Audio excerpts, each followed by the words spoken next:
Chers amis, bonjour. Vous assistez là à une masterclass dans le cadre de la conférence Quand l'art déborde de l'École de la communication de Sciences Po, que j'anime avec Laurent Lebon, le président du musée Picasso. Quand l'art déborde, c'est la manière dont l'art déborde sur la politique, sur la société, sur la communication, sur la publicité, etc. Alors, merci beaucoup aux étudiants qui ont organisé cette masterclass. Merci surtout à JR qui a accepté de venir. Il n'a pas encore dit oui, mais bon, j'espère qu'après mon petit speech, il va accepter d'entrer. Vous savez, JR n'est pas une star, malgré le monde qui est là, etc. JR n'est pas une star. JR est un grand artiste. JR est un grand artiste. Il suffit de regarder ses œuvres. Il suffit, mais c'est drôle, j'entends souvent dans le petit mondillo parisien de l'art contemporain des gens dire « JR, c'est du marketing ». C'est drôle parce que ce sont des gens qui croient aimer l'art et qui pourtant ne font pas la chose la plus simple quand on aime l'art, regardez. L'œuvre de JR est loin d'être achevée, il est tout jeune, JR. Elle est déjà considérable et, je dois le dire, sublime. On se pose tous, vous, moi, tout le monde se pose la question, quels artistes resteront de notre époque, quelles images resteront? Moi, je suis prêt à tenir le pari, en fait, je suis absolument certain que les images de JR seront de ces images qui resteront, qui auront marqué notre époque. Elles resteront parce que, bien sûr, elles sont beaucoup plus que des images. Toute vraie image, depuis Lascaux, Fra Angelico, Titien, Rembrandt, Van Gogh, Basquiat, Alberola, toute vraie image est beaucoup plus qu'une image. Une vraie image, c'est une bombe chargée de mystère, d'humanité, d'amour, de fragilité, d'orgueil, de détresse. Comme les images, les bombes de JR. Alors JR, c'est le sujet de ta rencontre aujourd'hui avec les étudiantes et les étudiants. Je te pose la question, tes images sont-elles des bombes politiques?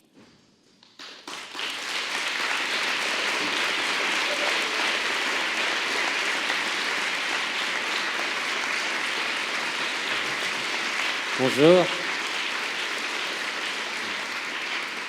Je me sens toujours un lien très spécial avec Sciences Po parce que j'ai été diplômé, comme vous le saurez bientôt, à Sciences Po il y a quelques années. Ça fait rire certains peut-être, mais il y a une photo, elle a été prise ici avec le directeur. Certes, il y a écrit diplôme honorifique, mais je peux vous assurer que dans mes toilettes, il trône super bien. Alors, j'ai prévu quelques petites choses à vous montrer. En fait, l'idée, moi j'adore venir ici et Thierry m'invite depuis peut-être 10 ans maintenant. Ça avait commencé dans une petite classe là-haut. Donc je vois que tu as de plus en plus d'élèves, Thierry, bravo. Et à chaque fois, ce que j'aime, c'est l'échange en fait. Donc je me suis dit que j'allais vous montrer quelques petits projets et puis ensuite qu'on discute ensemble. Donc n'hésitez pas ensuite à poser toutes les questions que vous voulez et à ce qu'on rentre dans une vraie discussion. Pour vous replacer, je ne vais pas vous montrer tout plein d'images, mais des projets sur lesquels je suis en train de travailler en ce moment, ou alors qui se sont passés dans l'année ou l'année et demie qui vient de passer. Mais avant de commencer, je reviens sur cette image-là, qui était la première image que j'ai faite quand j'avais 18 ans. Avant ça, j'avais déjà collé des petites photos dans les rues, je faisais du graffiti, mais sans le savoir, en prenant cette photo, j'allais m'embarquer dans l'aventure dans laquelle je suis encore aujourd'hui.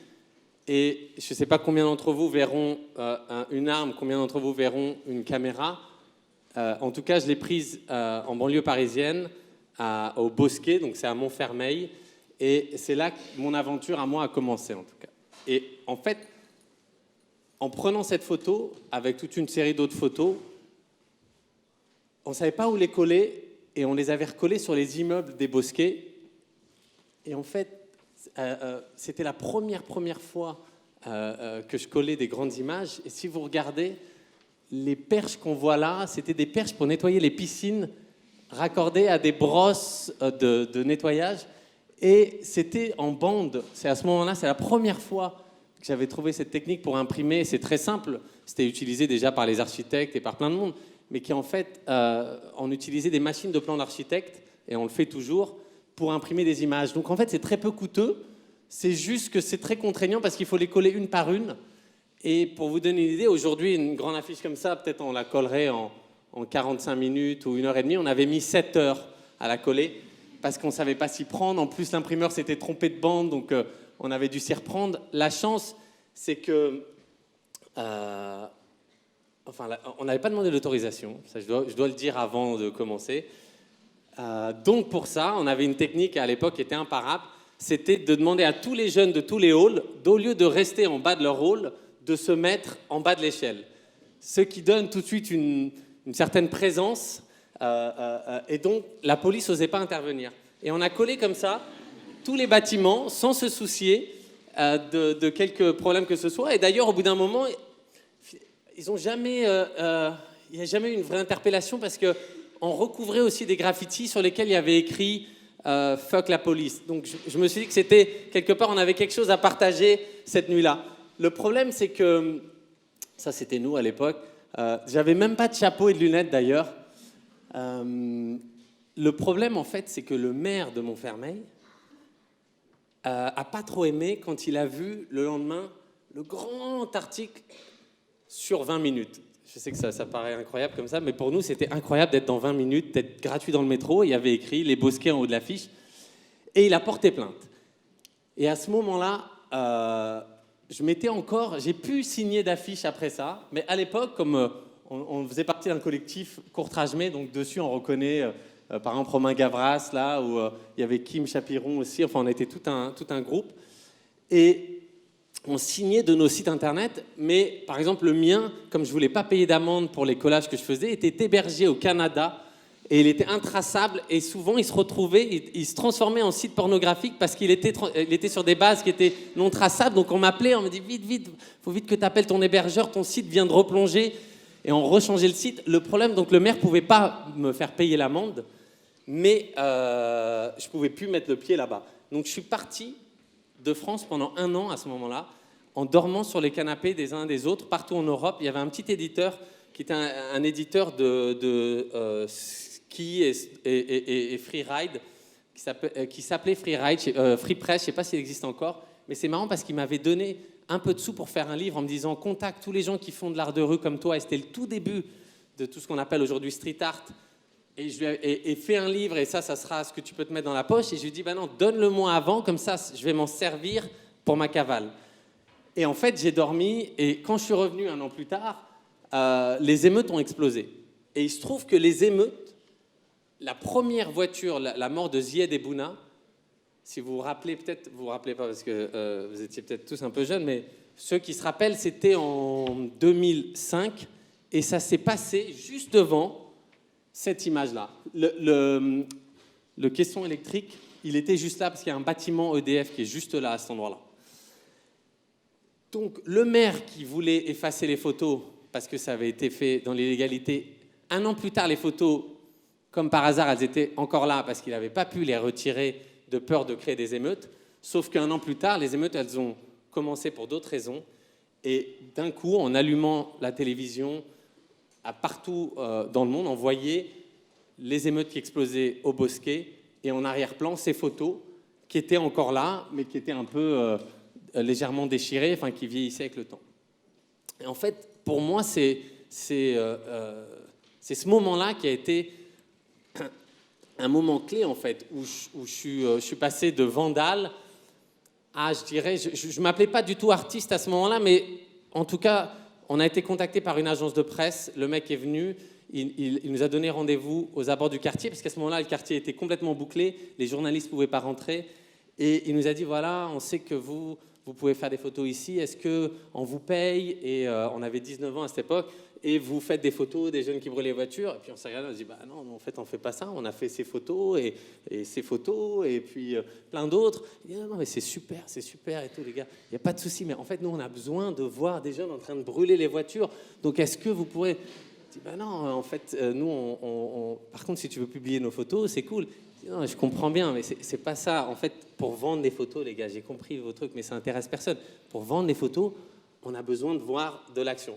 Et c'est marrant parce que de cette petite réunion, où en fait, on me proposait mon premier vrai boulot, en le refusant et en se regardant, et en même temps, j'avais plein de jeunes du quartier qui venaient me voir avec des objectifs qui étaient longs comme ça, parce qu'ils me disaient, ils ont chopé des journalistes dans la forêt, parce qu'en fait, c'est aux abords de la forêt. Et il me dit, on a chopé ça. Et il me dit, tiens, on te l'a pris parce que tu es le seul à faire des photos.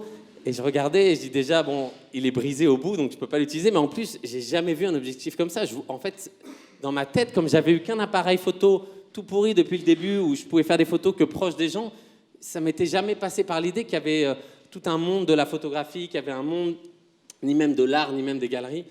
Et à ce moment-là, on a refusé ça. Et on a commencé, je dis on parce que c'était avec Lajli, qui était celui que vous voyez sur l'affiche ici, à faire les portraits. Et ça a été le premier projet qui s'appelle Portrait d'une génération.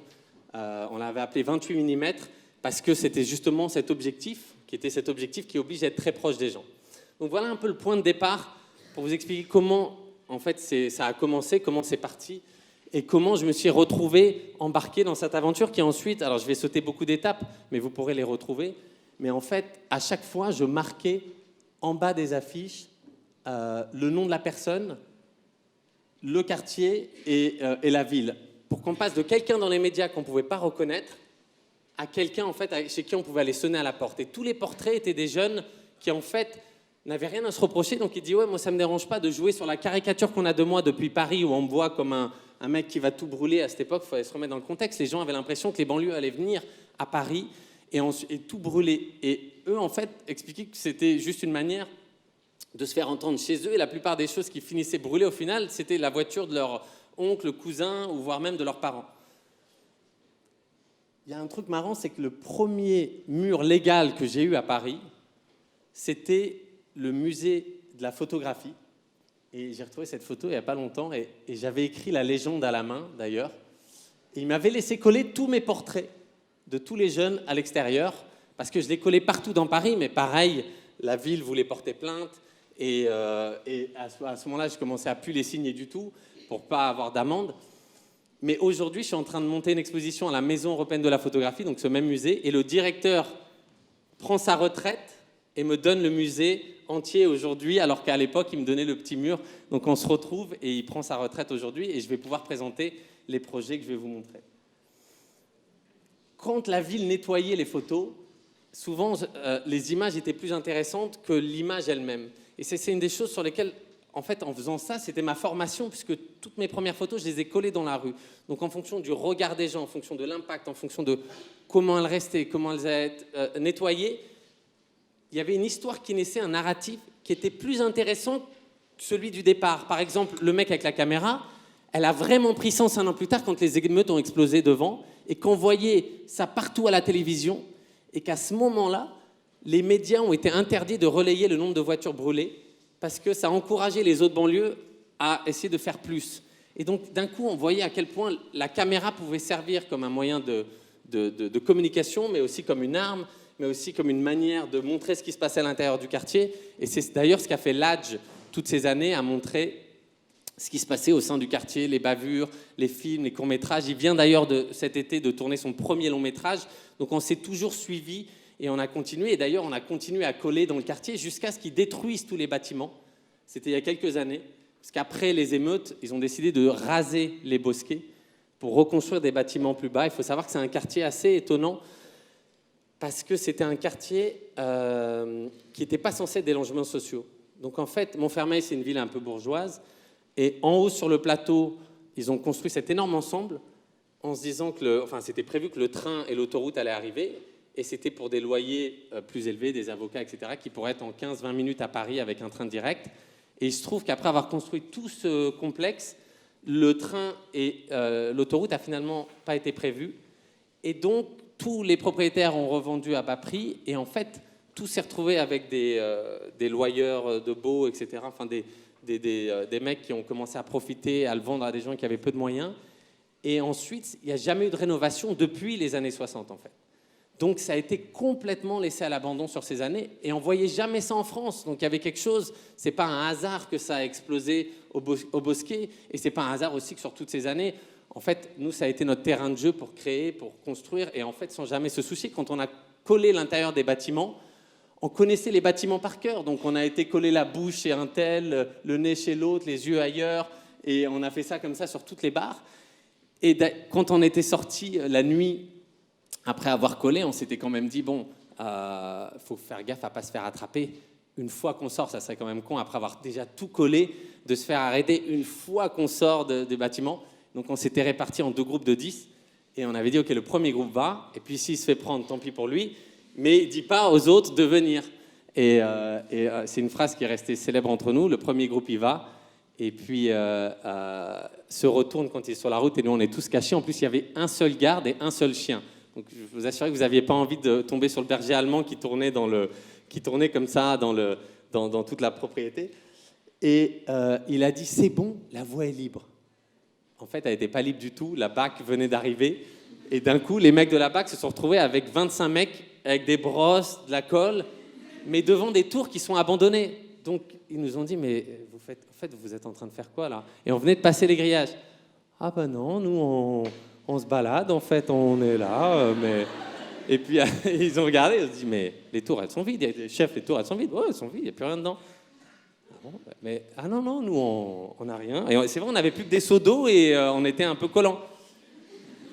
Donc, un des policiers dit, je vais aller voir. Et on lui dit, oh, attention, il y a un chien. Juste, vous ne faites pas croquer par le chien, parce qu'il y a vraiment un chien et il mord. Et il dit, il part avec sa lampe, on l'entend crier, oh, il y a un chien. Il est monté. Et quand il est redescendu, il a dit, je ne sais pas ce qu'ils ont fait, il y a une bouche à un endroit, il y a un nez à un autre. Et en fait, au bout d'un moment, ils ont dû nous laisser partir parce qu'embarquer 25 personnes avec 2 Clio, c'est un peu compliqué. Et puis, quand les mecs sont arrivés pour détruire les bâtiments, plus ils mangeaient les tours et plus les portraits se révélaient. Mais en fait, ça, on ne l'a jamais montré puisque c'était visible que dans le quartier et ce n'était pas du tout... fait avec les autorisations. Donc j'avais tenté les autorisations à ce moment-là en demandant au ministère, je crois, de la culture, je crois, je ne sais plus à quel ministère. Mais ce qui est marrant, c'est que c'est souvent des gens qui disent « Oui, dites-moi, le jour où vous avez besoin de quoi que ce soit, n'hésitez pas, on est là. » Et donc ce jour-là, je dis « Très bien, les bars HLM des Bosquets, est-ce qu'on peut coller dessus ?» On va regarder, pas de problème. Et puis en fait, ils ont dit « Non, désolé, les bars HLM, en fait, l'office HLM ne veut pas. » On a dit « Pas de problème, on comprend. » Et donc on a fait nous-mêmes. Alors là, j'ai juste un petit trailer d'1 minute pour vous montrer, en fait, je vais le lancer dans une seconde. Sur toutes ces années, en fait, on a collé là-bas, fait des projets, et il y a 5 ans, ou 4 ans peut-être, tiens, je ne vous ai pas vu, il y a 5 ans, il y a le New York City Ballet, donc c'est l'équivalent de l'Opéra Garnier à New York, qui m'a proposé de chorégraphier un ballet. Alors je sais que j'ai manqué beaucoup d'années, mais croyez-moi, je pourrais vous raconter toute ma vie, je ne savais pas quand même chorégraphier un ballet. Donc je me suis retrouvé à pouvoir raconter sur scène une histoire en 11 minutes où j'avais total contrôle sur les danseurs, sur la lumière, sur la musique. Et l'histoire que j'ai eu envie de raconter, c'était l'histoire des émeutes et surtout du point de vue, le point de vue que Ladj avait avec sa caméra du point de vue des émeutiers, parce qu'il a filmé, on a fait un film là-dessus qui est sur France 2, mais on est en train d'en faire une version plus longue. Il est passé, je crois, il y a 6 mois. Et le point de vue des journalistes, le point de vue des médias. Et en fait, c'était super de travailler au New York City Ballet, de travailler avec 42 danseurs sur scène. Ladj était venu. Il y a eu des représentations devant 2500 personnes chaque soir. Mais à un moment, en rentrant ici, je me suis rendu compte que, en fait, personne ne l'avait vu. C'était juste une petite niche de personnes à New York qui avaient vu ce ballet. Et j'ai eu envie de ramener tous les danseurs et de compléter avec des danseurs de l'Opéra Garnier et de leur faire rejouer les émeutes en danse classique au milieu des bosquets. Et on l'a tourné entre les bosquets étant détruits au Chêne Pointu, qui est le quartier mitoyen à Clichy, qui est encore la même structure que que les Bosquets. Donc je vous montre un tout petit trailer.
En fait, ça, c'était juste un court-métrage qui n'est pas sur Internet.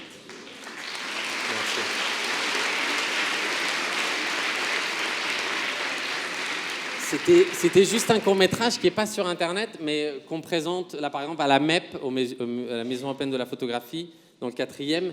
Il sera à l'auditorium tous les week-ends. Enfin, il sera projeté. Donc, pour qu'il soit toujours projeté dans une salle et pas forcément sur votre iPad pendant que vous cuisinez et en train de préparer de la tapioca, juste pour que vous soyez dans un... Voilà, c'est souvent, quand on fait des films, on a envie qu'il soit vu dans un beau contexte, donc c'était la seule manière. Donc il sera vu dans le temps, mais à chaque expo, on le met en visionnage gratuit.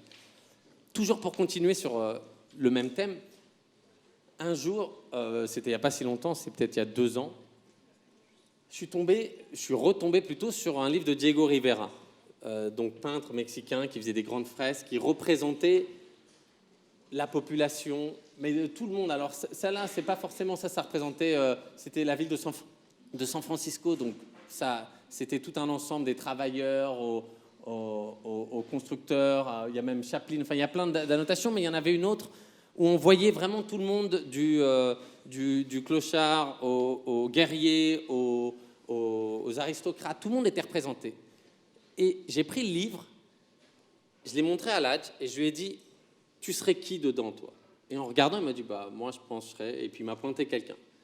Je dis « Ça serait marrant de retourner voir tout le monde et leur demander s'ils se voient dans cette fresque. » On a amené la fresque, on a marché comme ça avec le livre, et à chaque personne, du boulanger à n'importe qui, on demandait « T'es qui dedans ?» Et personne ne connaissait le travail de Diego Rivera, mais tout le monde disait « Moi, je serais lui, moi, je serais un tel, moi, je serais le petit voleur là qui attrape lui, moi, je serais le mec guerrier. » Chacun se voyait tout de suite.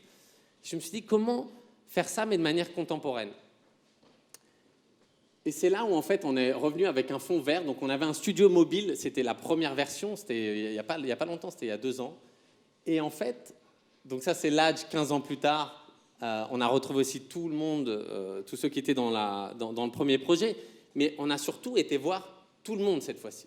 En se disant, il y a pas... Si on doit représenter une fresque qui représente toute la population, et qui ne soit pas une photo de groupe, mais un groupe de photos, où chacun soit représenté de la même manière, avec la même lumière, personne n'est plus important qu'un autre, et surtout, en nommer personne.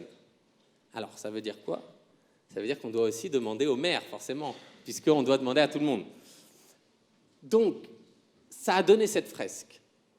Et dans cette fresque-là, vous avez à peu près 750 personnes qu'on a rencontrées dans le quartier. Et ça va des jeunes, alors là, je suis obligé de vous la montrer entrecoupée parce qu'elle se voit normalement qu'en grand. Ça va de tous les... Ça, c'était tous ceux qui étaient dans mes premiers portraits au départ, mais 15 ans plus tard. Là, on voit une scène d'émeute qui est en train de commencer ici. Et ça, c'est Siaka, qui était le frère de Bouna, qui était un des 2 qui est mort électrocuté. Donc lui, c'était sa manière de se représenter. Mais en même temps, vous avez là-haut le maire qu'on a dû appeler pour lui demander s'il voulait participer, alors qu'on avait encore cette... Enfin, déjà, le maire n'a jamais rien fait pour le quartier là-bas. C'était l'ennemi numéro 1 de tous les jeunes du quartier, mais aussi, il habitait par hasard à 100 mètres du quartier, donc tout le monde lui en voulait de n'avoir jamais rien fait pour le quartier. Et il était aussi connu pour être vraiment de droite, voire d'extrême droite. Donc il n'y avait rien qui nous liait à lui et rien qui a jamais lié aux gens du quartier. Mais on s'est dit, on est obligé de lui demander. Et en fait, il s'est passé quelque chose d'assez spécial, c'est que on a été tous très cordiales, on s'est vus, on s'est parlé, on s'est assis, on lui a montré notre projet. On lui a dit, voilà, bon, on vient vous voir là, même si on sait que on n'a jamais réglé les amendes. Oh, mais c'est du passé, les immeubles sont détruits, les immeubles sont détruits. Je dis, oui, mais on voudrait vous mettre, mais on doit vous dire que vous n'aurez pas le contrôle sur la manière dont vous serez mis. Vous pouvez décider comment vous serez représenté, mais il faut accepter qu'il y ait des gens qui vous tournent le dos, qu'il y ait des gens qui soient contre, qu'il y ait d'autres gens qui discutent et que vous ne choisissiez pas, vous ne voyez pas le rendu final avant la fin. L'idée, ce n'était pas de le mettre dans une mauvaise posture, mais ça a juste entamé cette discussion. Et il faut dire qu'il a accepté, et ce qui était très classe de sa part, et dire, bah voilà, vous me dites où et quand. Il est venu dans le quartier, et on l'a photographié comme tout le monde. Il y avait aussi les pompiers. Il y a un truc très bizarre, c'est que la police, on leur a demandé plusieurs fois, ils n'ont pas voulu, parce qu'ils avaient peur d'être reconnus. Et on était un peu déçus parce que plus tard, je vous montrerai, au moment du vernissage, à un moment, il y a 3 policiers qui sont sortis et qui sont venus me voir. Ils me disent, vous êtes JR? Je dis, bah ça dépend. Je dis, bah si, on sait. Et il dit, vous pouvez venir avec nous 2 secondes dans la voiture?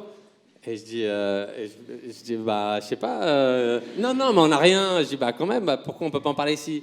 Non, mais parce qu'en fait, on aimerait faire un selfie, mais on peut pas le faire dehors. Et je dis, ah bon? Et donc on a été s'asseoir dans la voiture. Je me suis retrouvé assis comme ça, avec 4 policiers qui ont fait le selfie, et puis on a un peu discuté, et ils m'ont dit, ah ben non, nous on voulait bien le faire. J'ai dit, ben non, on a demandé à tout le monde, à votre commandant, ils nous ont dit, non, on veut pas de ça, on veut pas se retrouver dans des projets ici, etc. Et leur sentiment, en tout cas à eux, sur le terrain, c'était qu'ils auraient bien aimé être dedans. Il y a quelqu'un que je viens de voir qui est dans la fresque ici, attends, je vais voir si j'ai ta section, ah ben ouais, Nono, qui est là, et qui est juste là. Alors peut-être, on l'avait fait quand on a présenté la fresque, en fait. Là, vous voyez, ça va du mec qui répare les voitures à... D'ailleurs, il y a un mec aussi là qui est intéressant, celui qui montre le livre. C'est Jean-Claude Poteau, c'est un des plus grands braqueurs français qui a passé 25 ans en cavale et qui a fait son premier braquage à Clichy. Il avait braqué la banque, je crois que c'était le Crédit Lyonnais.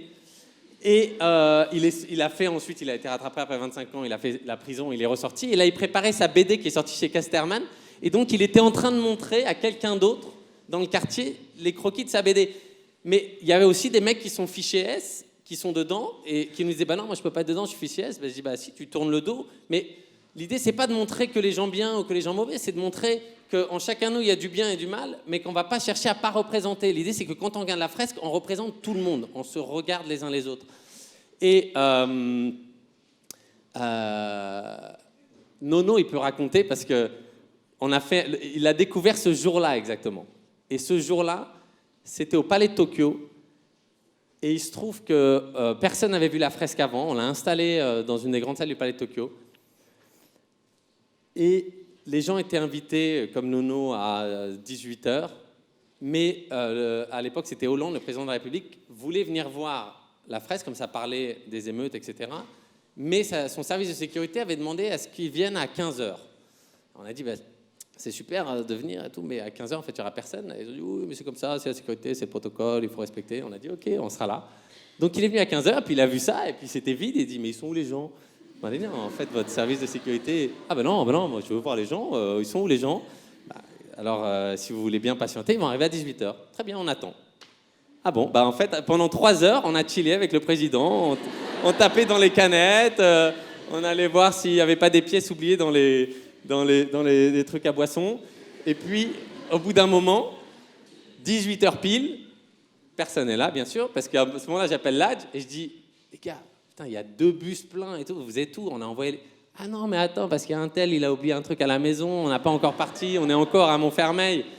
Ah putain, ok, débarquez. Et quand ils ont débarqué, à 19h, en fait, tout le monde a voulu aller se voir sur la fresque. Donc, c'était assez intéressant ce rapport où le président essayait de savoir qui était qui et eux essayaient de se retrouver dans la fresque. Mais on va peut-être demander à Nono qui est là, qui nous donne son ressenti, parce que je ne savais pas que tu allais être là et on se voit toujours là-bas. Il faut savoir une chose de Nono, c'est que je l'ai rencontré parce qu'il va en chaise roulante à je ne sais pas combien de kilomètres heure. On t'a suivi en 32, parce qu'il y a peut-être des policiers dans la salle, mais en fait pas du tout 32. Je peux vous dire, on l'a suivi en quad, on l'a suivi en cross, on l'a suivi en pick-up, avec tout. Impossible à suivre, il zigzague entre il dévale. Et à chaque fois, on discutait, on était en train d'un truc, et d'un coup, il passait. Je me suis dit, putain, c'est qui ce gars? Bah, c'est Nono. Mais Nono, il s'arrête jamais, c'est la descente, il faut que tu ailles le chercher plus loin ou en haut. Et un jour, on a réussi à l'attraper en bécane de cross, on l'a rejoint, on a dit, attends, il faut absolument, toi, tu dois faire partie de cette fresque. Ah ouais, mais les gars, mais moi, j'ai pas le temps, là, mais je repasse après. Et mais peut-être tu nous en dis plus, mais je voulais juste... Bonjour à tous. Merci JR de me donner le micro et de pouvoir témoigner de ta fresque. Moi, en fait, je sortais du boulot ce jour-là. Je sortais du boulot et je vois plein de caméras, plein de photos. Le stand, le fond vert là, le fameux fond vert. Donc je passe, je fais pas attention, je regarde, je fais pas attention, je passe. Et je roule très vite, je passe très vite devant eux et j'écoutais de la musique et j'ai entendu un bruit de moteur derrière moi et je voyais JR avec un mec qui s'appelle Emery, je crois. Ils étaient en motocross et ils sont venus me voir, ils me ont dit, ils me rattrapent et tout, ils me disent on aimerait te photographier.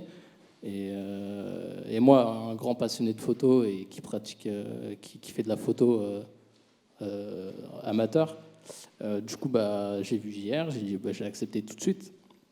Et puis, ça s'est très bien passé. Et, donc, ils m'ont demandé de me remettre dans la position que j'ai vue quand ils m'ont croisé. Ils m'ont dit de faire à peu près le même mouvement. et donc, voilà, donc, j'ai essayé de reproduire à peu près, parce que je ne suis pas dans cette position quand je roule vite.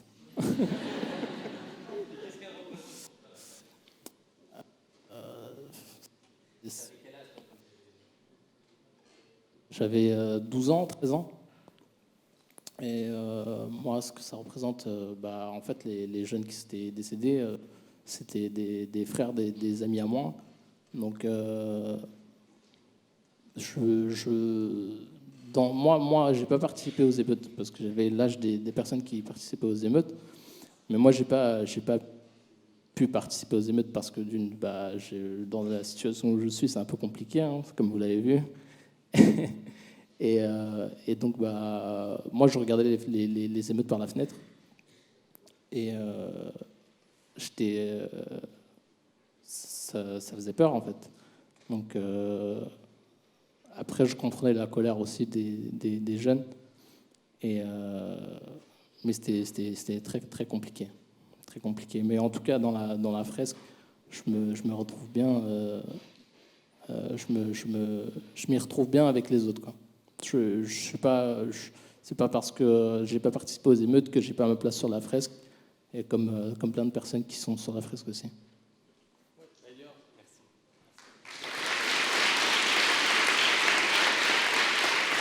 D'ailleurs, la plupart des gens sur la fresque n'ont pas participé aux émeutes, mais en tout cas ont vécu les émeutes d'une manière ou d'une autre. Parce que venant tous de ce quartier, ou d'ailleurs, il y a des personnes qui ne venaient pas forcément du quartier, mais qui étaient en train de reconstruire le quartier. Parce qu'ils ont reconstruit ensuite tout. Et le train, maintenant, devrait arriver d'ici 2 ans ou 3 ans. Mais en tout cas, tout est en travaux en ce moment là-bas. Donc, on a voulu aussi mettre dans cette fresque toute cette ébullition autour. Ce qui s'est passé ensuite, après le vernissage, où chacun a expliqué pourquoi il se représentait comme ça, pourquoi Siaka était sur ses genoux face à l'explosion, pourquoi le maire avait porté plainte contre nous à l'époque. Ça a permis de chacun en fait en parler, de se regarder, de se dire ok. Et c'était intéressant parce que le président était là et en fait écoutait les versions de chacun, mais il y avait quand même quelque chose qui était en train de se dénouer entre nous. Et il a dit quelque chose au maire. Il a dit si vous leur donnez un mur, moi je viendrai l'inaugurer. Ce qui était malin parce qu'aucun président n'a jamais mis les pieds au Bosquet, ou alors en tout cas il y a des fameuses images, mais Sarkozy n'était pas encore président, mais où il se faisait envoyer des bouteilles et des trucs. Enfin, il n'y a jamais eu un moment quelqu'un qui s'est posé sur un podium et qui a discuté. Et donc il l'a fait et c'était pile en face du mur où on avait collé. Et ce qui était intéressant, c'est que les quelques mots que je vais vous rapporter, c'est qu'il a dit aux gens, cette fresque maintenant fait partie de l'héritage français. et elle fait partie de notre patrimoine.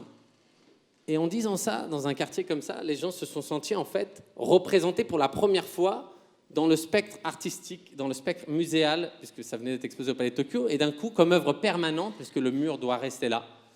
Et on a... On tire là. Allez, On tire dessus. on tire, on... Ouais. Ah oui. Waouh. Voilà.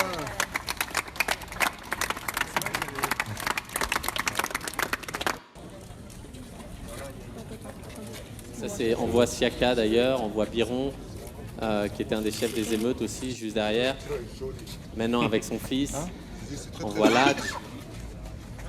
Et ce qui est intéressant, c'est que sur place, l'énergie, elle était un peu mitigée. Quand le président a parlé, les gens étaient très heureux que quelqu'un soit venu d'aussi important et considéré.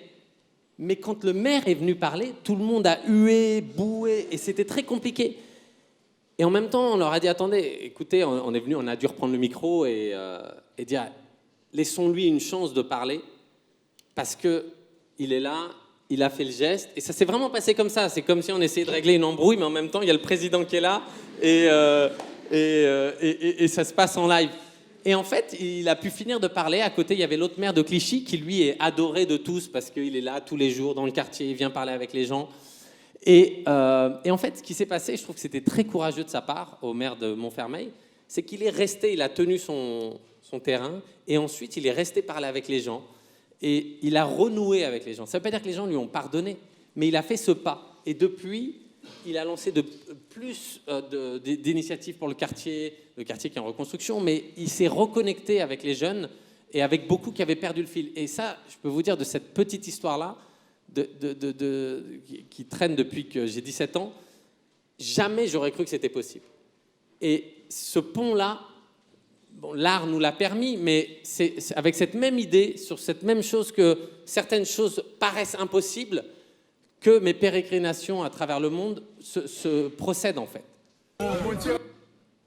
Par exemple, ça, c'était à New York. J'ai fait tout un projet sur les migrants, et c'était surtout les migrants qu'on ne voit pas. Et lui venait d'Azerbaïdjan, et en fait, quand je l'ai collé sur le sol de Flatiron Plaza, donc c'est à la 23e, il y a d'ailleurs un super glacier juste en face, donc les gens sortent avec des glaces, marchent, regardent un des immeubles les plus photographiés de New York, qui s'appelle le Flatiron, qui est cet immeuble qui a une pointe comme ça. Et en fait, personne ne l'a jamais vu. C'est un collage dont il n'y a eu aucune photo, parce que tout le monde mangeait des glaces dessus, et personne ne se rendait compte que sous leurs pieds, il était collé. Et c'est que quand on a pris une photo aérienne que ça l'a révélé et que tout le monde était dans l'ombre. Et en fait, j'en ai collé à d'autres endroits, toujours avec la même technique, ou alors... Ça, c'était pendant les Jeux Olympiques, mais c'était en dehors des Jeux Olympiques, c'était des installations de géants avec des échafaudages. Donc j'ai commencé à me poser des questions. Ça, c'était vraiment ces 2-3 dernières années sur comment faire des installations dans des endroits et de manière où il n'y aurait pas de mur, en fait. Donc ça, c'est par-dessus un des immeubles. C'est un Soudanais qui n'avait pas été pris aux Jeux Olympiques, mais dont c'est le rêve, qui nous avait fait ce saut très complexe, mais il l'avait fait en sachant qu'il allait sauter par-dessus un immeuble. Donc, bien sûr, pour des travaux comme ça, on a dû impliquer des ingénieurs, on a dû renforcer l'immeuble sur 5 étages. C'est à 60 mètres de haut et il fait à peu près presque une vingtaine de mètres en plus de l'immeuble. Ça, c'est un plus petit, c'était à Londres. Ça, vous ne devez pas connaître, c'est un musée qui est dans le centre de Paris. Juste quand vous... bon, c'est pas grave, il y en a plein d'autres en fait. Ça, c'était dans les favelas au Brésil. Ça, c'est il y a plus longtemps par contre. Mais pareil, c'est une communauté, si on a le temps tout à l'heure, on en parlera, avec laquelle je continue de travailler, à y aller plusieurs fois par an. Mais c'était un projet sur les femmes. Et d'ailleurs, un projet, ces regards-là, comme beaucoup d'autres, je l'avais fait au Cambodge, en Inde, au Kenya, au Sierra Leone, au Libéria, on les avait collés sur l'île Saint-Louis. Ça, peut-être, vous vous en rappelez, c'était en 2009. Eh bien, figurez-vous que la manière dont ça s'est passé, ça avait l'air, avec une autorisation la plus officielle, mais en fait, c'était Madame Dominique Bertinotti qui est là, qui était à l'époque maire du 4e, qui m'avait dit, à chaque projet d'ailleurs, c'est grâce à elle que j'avais collé sur le mur de la Maison européenne de la photo, et puis aussi un autre projet dont on n'aura pas le temps de parler aujourd'hui, mais qui s'appelait Face to Face, entre Israël et Palestine. Mais sur ce projet des femmes, elle m'avait dit, si tu veux, je te donne l'île Saint-Louis. Et j'avais dit, bah, avec plaisir, on va voir comment on peut le coller, mais nous, on ne veut pas de marque, pas de sponsor. Donc, elle a dit, bah, débrouillez-vous à voir comment vous pouvez les coller. Et moi, je vais déposer un dossier à la ville de Paris, parce que pour recouvrir toute l'île Saint-Louis et en même temps les ponts, ça doit être validé quand même par au-dessus. Et il se trouve que nous, on a avancé, on a vendu des œuvres pour pouvoir payer les échafaudages, on a commencé à louer les échafaudages, on a commencé à les installer, à faire des tests sur la pierre pour être sûr que ça n'abîme pas, etc. Et puis, un jour, Dominique, qui est là, me dit attendez, arrêtez tout 2 secondes, je suis convoqué au bureau de la Noé. Parce qu'apparemment, ils ont vu les échafaudages, ils se demandent ce qui se passe au cœur de Paris. Tu me dis si je me trompe.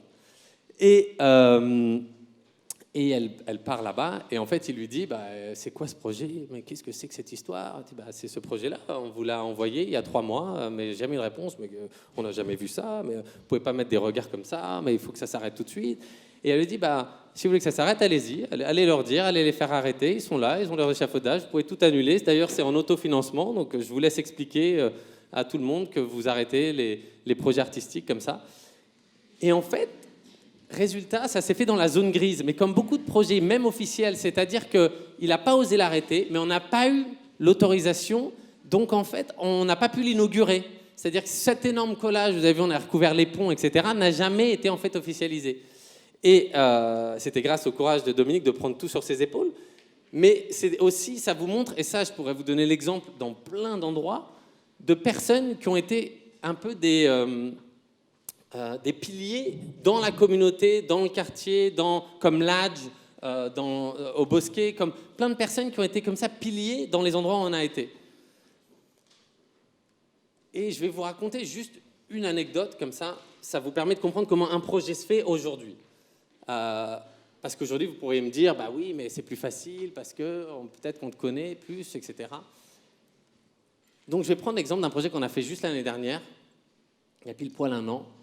Ça, je ne sais pas si vous le savez, c'est le mur qui est entre le Mexique et les États-Unis.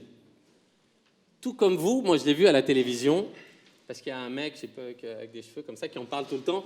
Je ne me rappelle plus du nom, j'ai jamais les sous-titres, et comme je ne comprends pas bien l'anglais, donc je ne sais pas de quoi il parlait, mais j'ai compris que ça se passait à la frontière.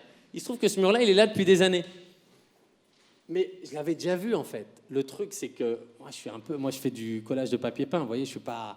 c'est comme si on me demandait de poser un parquet sur un plafond, je ne peux pas, il faut qu'il y ait un mur pour le poser. Donc quand j'ai vu ça, j'ai dit, non, on voit à travers, moi je ne peux rien faire avec ça, donnez-le à un autre contracteur. Et en fait, je me suis dit, je vais quand même aller voir, parce qu'on le voit tellement à la télé. On est allé sur place, et ça là, on est du côté américain. Donc du côté américain, vous voyez, légalement, on peut rouler en voiture, on peut passer en vélo, et bien sûr qu'il y a les hélicoptères qui passent toutes les 5 minutes, qu'il y a les border patrol qui sont là avec leurs jumelles un peu partout et qu'on croise, et qui passent avec des voitures pour enlever les traces au cas où il y a des gens qui traversent. Mais on peut circuler librement. Donc on s'est dit, ok, maintenant on va aller voir l'autre côté. Pour aller de l'autre côté, c'est très simple, j'enlève mon chapeau, mes lunettes, je passe au garde-frontière avec mon passeport, et à partir du moment où ils ne vérifient pas si j'ai un casier judiciaire, je ne vous dis pas si j'en ai un ou pas, bien sûr, ça c'est secret, ils ne peuvent pas savoir ce que je fais. Donc, c'est toujours ce risque qui vérifie dans combien de pays j'ai été arrêté et qui comprennent peut-être ce que je suis en train de faire. Donc, au moment où je passe, on me dit « Pourquoi vous êtes là ?» Voilà, je suis touriste, je vais au Mexique, c'est super, on va faire des photos. Mais pourquoi vous passez à ce frontière-là ? Parce qu'il paraît qu'il y a des bons petits restaurants par là et peut-être qu'on va rester quelques jours. Donc, on est passé et en fait, on passe assez facilement. Ensuite, on est allé essayer de longer le mur. Mais vous voyez, il n'y a pas une route partout par là. Donc, on était là où il y a les maisons, là-bas. Et on s'est dit, OK, comment on pourrait faire un projet ? Maintenant que j'ai plus besoin de mur, je peux faire avec des échafaudages. Où est-ce qu'on pourrait faire quelque chose qui se verrait de l'autre côté ? Et donc, on a été sonné à la maison qu'on voit là, la plus à gauche, parce qu'on a vu que son mur allait le plus près du mur. Et quand j'ai sonné, il y avait des petits chiens partout qui ont commencé à aboyer, une dame qui est sortie de sa fenêtre, il y avait un enfant qui était dans son parc à jeux, et puis elle dit « Qu'est-ce que vous voulez ?» Je dis « Non, en fait, j'ai une question. Ah, mais je vous suis sur Instagram. » J'ai dit « Non, vous devez vous tromper. » Elle a dit « Ah non, si. » Alors elle est venue, elle dit « Attendez, on va vérifier, mais je pense vraiment pas que vous me suivez sur Instagram. » Et donc on a mis son Wi-Fi, parce qu'on capte très mal à la frontière, je sais pas pourquoi, mais ils doivent brouiller les... Et donc j'ai mis son Wi-Fi, on a regardé, elle a dit « Oui, si. » Je dis « Ah bon, écoutez, j'aimerais faire ce projet, mais j'ai pas encore d'esquisse ni rien, mais ça serait ici. En tout cas, que ça se voit de l'autre côté. Ah, mais prends ma maison, colle dessus, installe un truc. Et donc j'ai dit, ah, super, mais en fait, vous voyez le mur là, c'était pas très grand, et puis je voulais pas recouvrir sa maison d'échafaudage non plus, donc je lui ai dit, merci, on vient d'arriver, laissez-moi faire mes repérages, je vais aller jusqu'à Tijuana, on va tout vérifier et tout, et après, je prends votre contact, et puis on s'en va, pendant ce temps, il y a toujours le gamin, les chiens et tout, on part, et on remarque, vous voyez ce terrain là qui est en pente comme ça, là, de l'autre côté. Et on se dit, putain, c'est marrant, il est à qui ce terrain? Alors on regarde, c'est le jardin de qui? C'est le jardin de personne, c'est le jardin de personne. Et puis on continue la route. Puis plus on va vers Tijuana, et plus on se rend compte que le mur d'un coup se dédouble et devient une énorme forteresse sécurisée avec des barbelés en plus, des voitures entrent et que c'est impossible de passer. Et donc on se dit, non, ça sert à rien d'aller jusqu'à là-bas. D'ailleurs, c'est intéressant, le mur continue même jusque dans la mer. Donc tout au bout, le mur continue dans l'eau comme ça. Donc on fait, allez, demi-tour. Et puis, sur le chemin, avant de repasser par son tir, j'ai dit, non, mais attends, tout le temps là, où on était chez cette dame, chez qui on a pris le Wi-Fi, son fils était dans son petit parc à jeux et il nous regardait. Mais quand il regarde droit devant lui, ce qu'il voit, c'est le mur. Mais il a 1 an, ce gamin. Qu'est-ce qu'un gamin d'1 an pense quand il voit un mur comme ça? Est-ce que c'est un mur pour lui? Qu'est-ce que ça représente? J'ai dit, c'est lui qu'il faudrait aller photographier. Donc, on est reparti chez elle. Quand on est arrivé, elle a dit, qu'est-ce que vous avez oublié, etc. Non, en fait...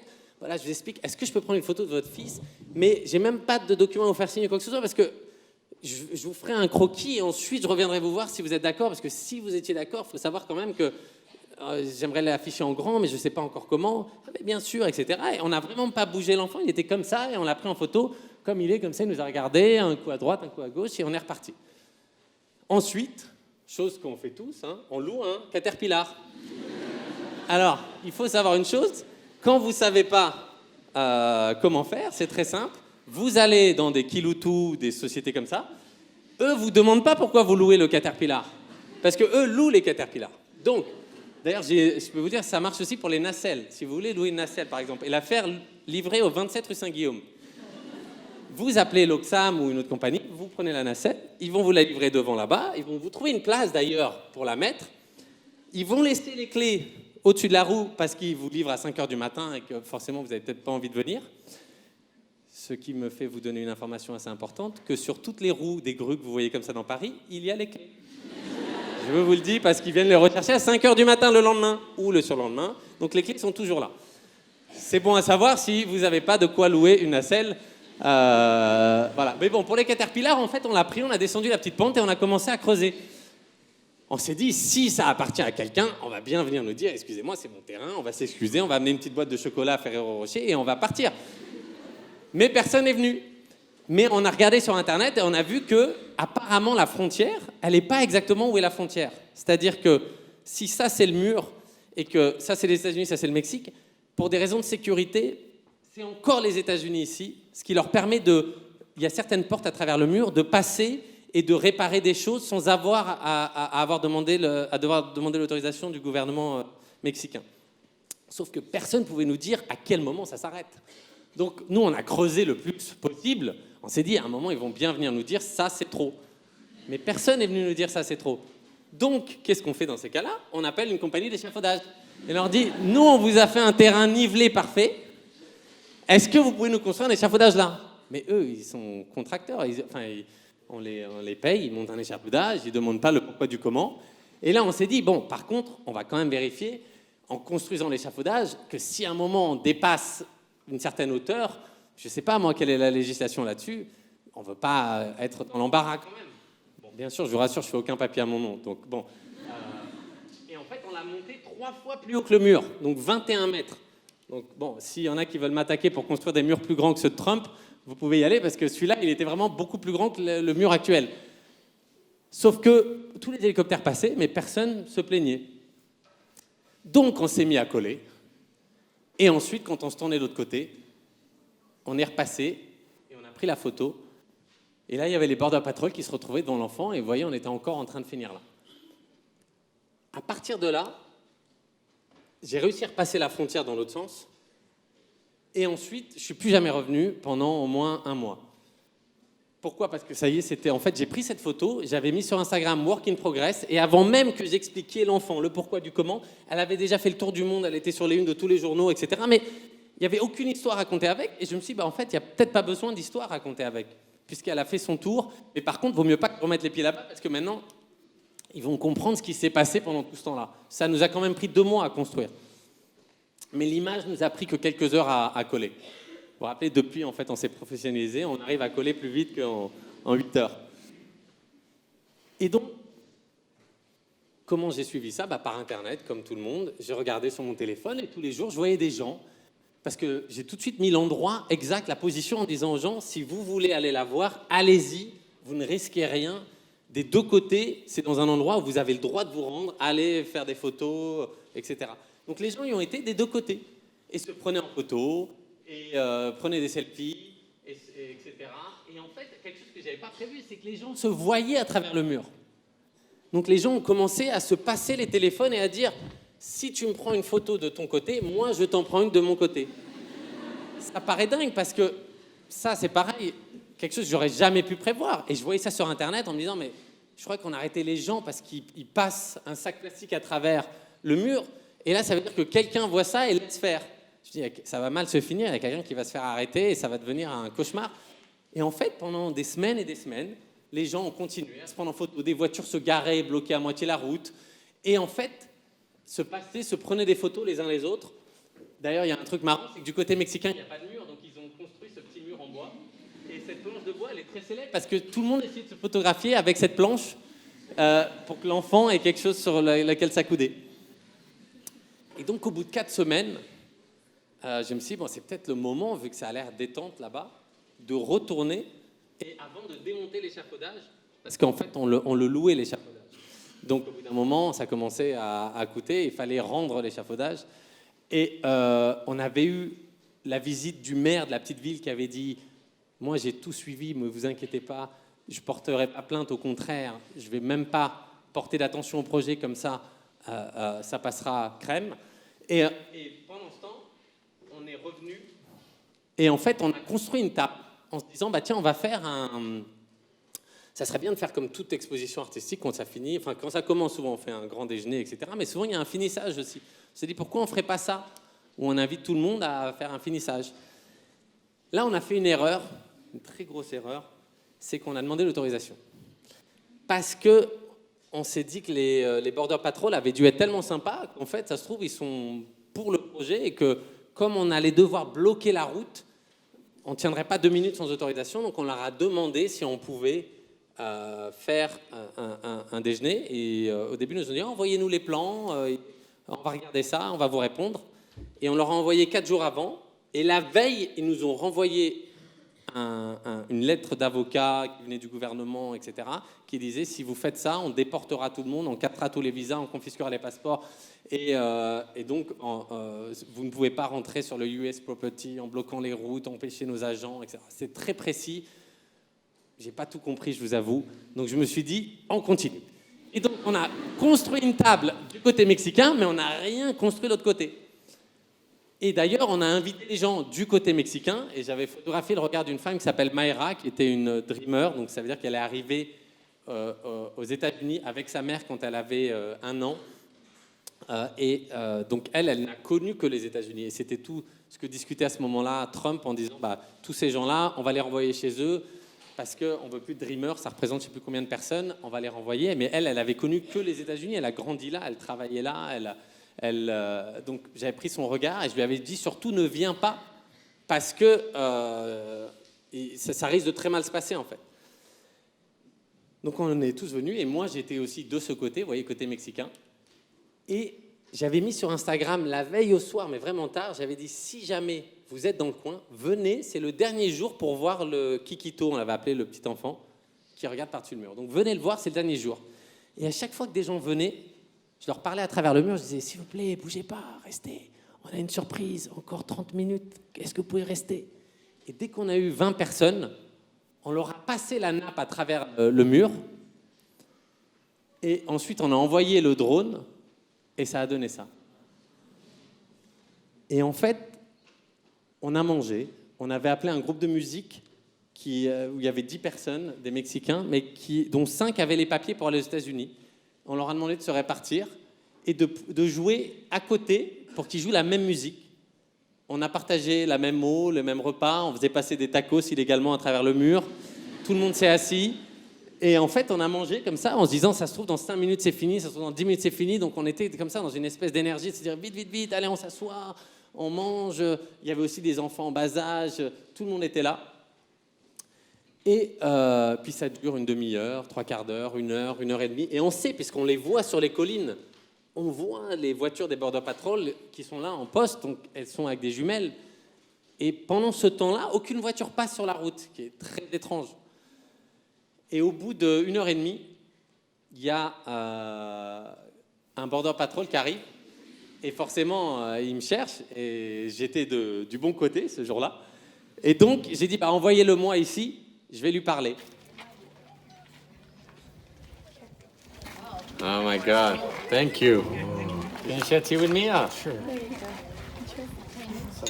Salut, thank you. Et en fait, on a pris ce thé. That's a good tea. Il n'était pas sûr que ça soit du thé. J'espère que c'est du thé. Et en fait, on a discuté. Et ensuite, il se trouve que ce jour-là, Mayra, donc la fille dont il y avait le regard sur la table, et sa mère étaient là. Et il a discuté avec eux aussi. Et lui-même avait de la famille de l'autre côté.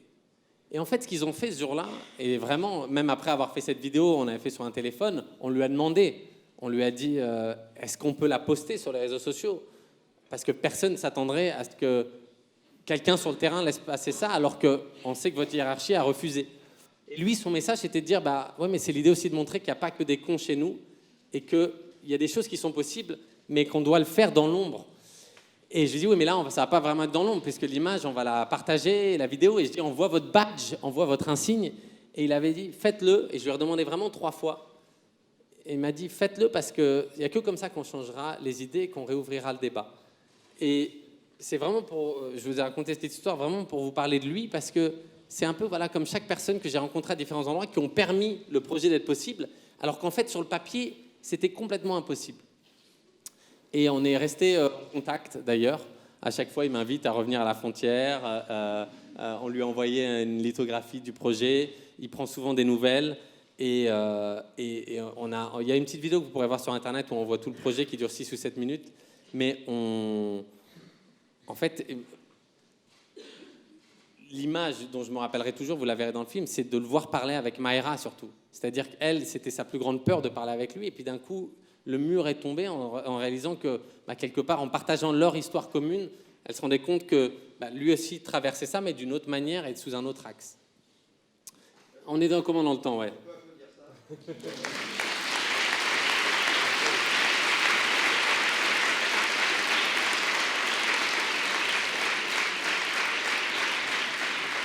Alors, on va ouvrir aux questions.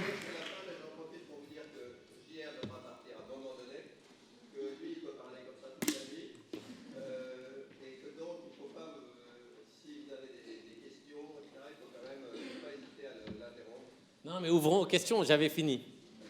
Ça tombe bien. Non, parce qu'on a loué la salle après pour un mariage, et donc on doit livrer avant 19h, parce que le traiteur arrive, donc ça serait un peu embarrassant. Qui a une question?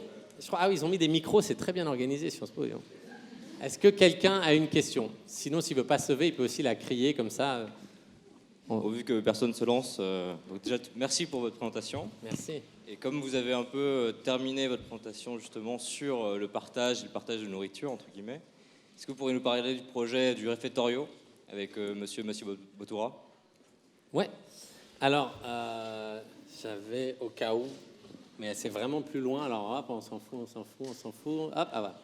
En fait, ça c'est un projet qu'on a fait à la Madeleine, mais c'est vraiment, alors là, ça n'a rien à voir avec ma pratique artistique, quelle qu'elle soit, c'est vraiment l'idée.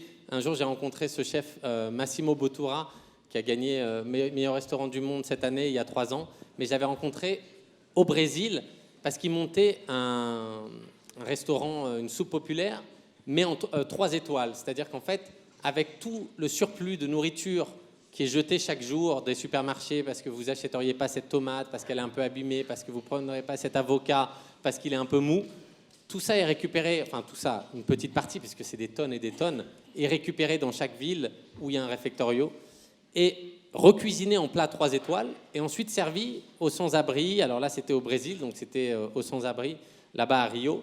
Et j'avais aidé juste sur la partie artistique des murs avec d'autres artistes, mais j'avais trouvé le projet incroyable, parce que c'était vraiment l'inverse de tout soupe populaire que j'avais jamais vu.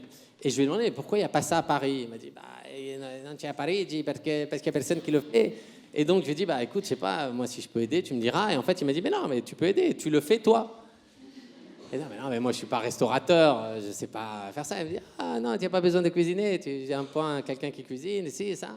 Et en fait, sans me rendre compte, on s'est retrouvés avec quelques amis embarqués dans cette aventure, à essayer de trouver un endroit, un lieu. Et on a trouvé cet endroit à la Madeleine, qui existait déjà le midi comme foyer de la Madeleine, mais on leur a pris le soir comme réfectorio.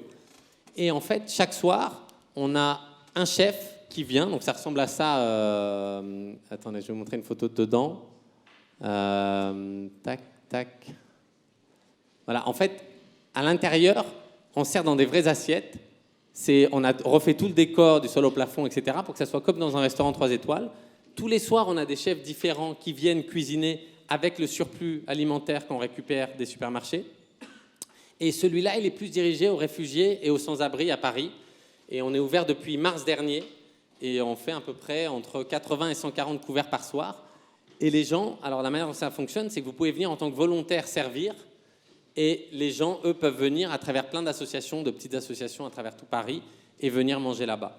Et j'avoue que en me lançant dans ce projet, je ne pensais pas que je me ferais autant attraper à voir comment, à travers la nourriture, on peut... Ça s'appelle Food for Soul, d'ailleurs, c'est intéressant, parce que c'est la nourriture pour l'âme. C'est toute l'idée qu'à Paris, on ne meurt pas de faim. Mais à un moment, il n'y a pas un moment où on nous sert dans un cadre chaud quelque chose qui ramène de la dignité. C'est-à-dire que tout est dans la présentation de l'assiette. C'est presque l'ultra beau dans l'assiette. On se dirait, mais qu'est-ce que ça fait dans des moments où les gens sont dans le plus grand besoin? Et en fait, tous les soirs, quand je vois les gens manger et se faire accueillir dans ce cadre où des fois il y a des musiciens qui viennent jouer, etc.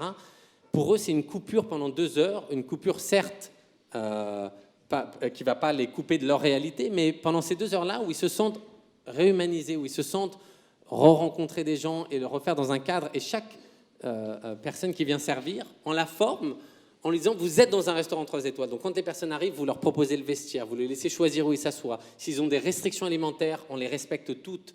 Si quelque chose qu'ils ne mangent pas, on rechange. Et en fait, rien que par ça, même si des fois on n'a pas de quoi cuisiner, ce que les gens nous demandent, mais on trouve toujours une solution. Et les chefs qui viennent, c'est des chefs 3 étoiles qui ont l'habitude de gérer des scènes beaucoup plus compliquées. En fait, ça les passionne pour ce moment-là d'essayer de faire l'impossible. Et comme chaque soir, ça se renouvelle comme ça, on a aussi un chef en permanence, il se passe quelque chose d'assez magique, même si c'est à petite échelle.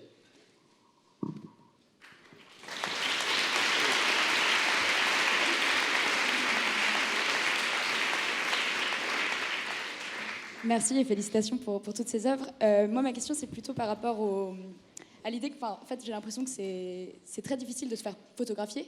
Et j'imagine que c'est quelque chose qui est peut-être plus simple parce qu'on est en collectif. Et finalement, vous dites que c'est grâce à certaines personnes que vos projets ont vu le jour à chaque fois.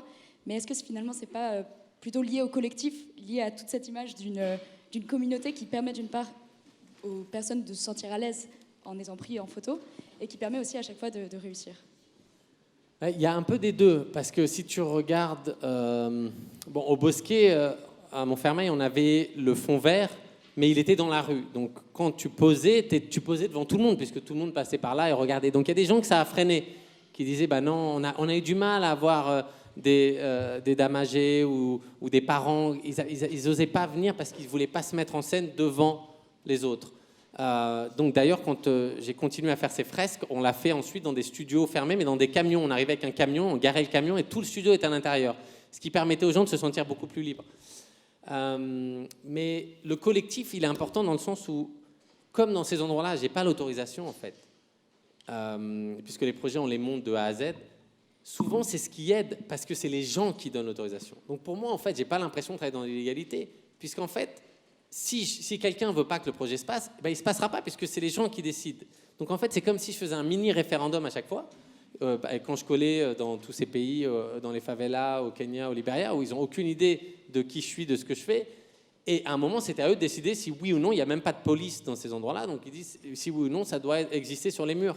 Et ça, c'est vraiment intéressant parce que d'un coup, c'est eux qui s'emparent du projet. Ça devient leur projet. À tel point qu'il y a 9 ans, on a commencé un projet qui s'appelle Inside Out, où on n'y va même plus. C'est les gens qui prennent les photos, qui nous envoient les photos, on les imprime, on les renvoie. Du moment qu'ils ne font pas la publicité d'un produit, d'une marque ou d'une organisation, on envoie gratuitement partout dans le monde. Si les gens peuvent payer, ils payent pour quelqu'un d'autre. Et fin de l'histoire, c'est leur projet. S'ils ne les collent pas, c'est pas grave. S'ils les collent, c'est très bien, mais ils n'ont même pas besoin de créditer qui que ce soit. Ça devient le leur. Et on s'est rendu compte que ça ne vient pas forcément des quartiers pauvres, ça ne vient pas forcément des pays du tiers-monde, ça vient de partout. Il y a aussi des petits retraités en Suisse qui ont l'impression de ne pas exister et qui ont envie de se coller. Il y a aussi des étudiants de Sciences Po qui avaient envie, je ne sais plus pourquoi, vous aviez collé toute la façade. Chacun le fait pour ce qu'il a à exprimer, en fait. Et en fonction du contexte, en fonction de l'endroit où ça se passe, ça prend un message complètement différent. Oui. Moi, j'avais une question par rapport au Brésil, justement. Je travaille pour une ONG dans la favela de Tuiuti, donc pas très loin de Providencia. Ouais. Et comme beaucoup de gens, j'attends le résultat des élections dimanche. Ouais. Et je voulais savoir 2 choses. Premièrement, si le Brésil avait apporté quelque chose dans la manière d'utiliser l'art à des fins de mobilisation, de contestation. Et deuxièmement, si tu penses qu'une élection, que la victoire de Bolsonaro aurait des conséquences sur les activités de la Casa Amarela, par exemple. Alors, le Brésil, ouais, c'est un endroit dans lequel je retourne depuis maintenant plus de 10 ans, parce que quand j'avais 24 ans, on a fait la favela que je vous ai montré avec les regards, et il se trouve que cette favela, elle s'appelle Providencia, parce que c'est la première favela du Brésil, et c'est elle qui a donné le nom favela aux favelas, mais c'est aussi une favela qui est à moitié construite sur la roche, donc elle est très difficilement l'armée ne peut pas l'envahir. Et donc, c'est le berceau il s'appelle le Commando Rouge, Commando Vermelho, qui est un cartel de drogue qui était un des plus puissants aujourd'hui. Maintenant, ça se redivise entre 3 commandos.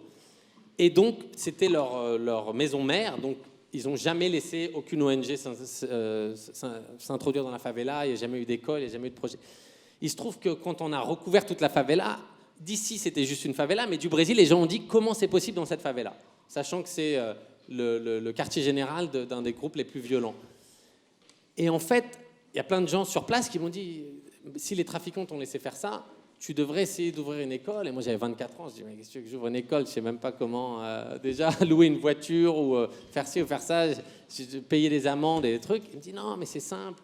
Il y a cette maison qui est tout en haut de la favela, qui est au sommet. Et le petit vieux, il veut partir parce qu'il y a trop de tirs à cet endroit-là. Et il peut te la revendre pour un bon prix. Et je m'étais scotché l'argent sur le ventre, comme ça. J'avais été voir le petit vieux. On lui avait acheté sa maison. Et il était trop content. Sa famille avait déjà quitté la favela. Et en fait, on en a fait un petit centre culturel. Mais ça a mis un peu de temps avant de s'appeler centre culturel. Parce que, enfin, si, on a mis le panneau le jour même, mais on n'avait vraiment pas de programme. Et en fait, elle n'était pas comme ça au début. Elle était juste... il n'y avait pas tous ces arbres et tout qui recouvraient.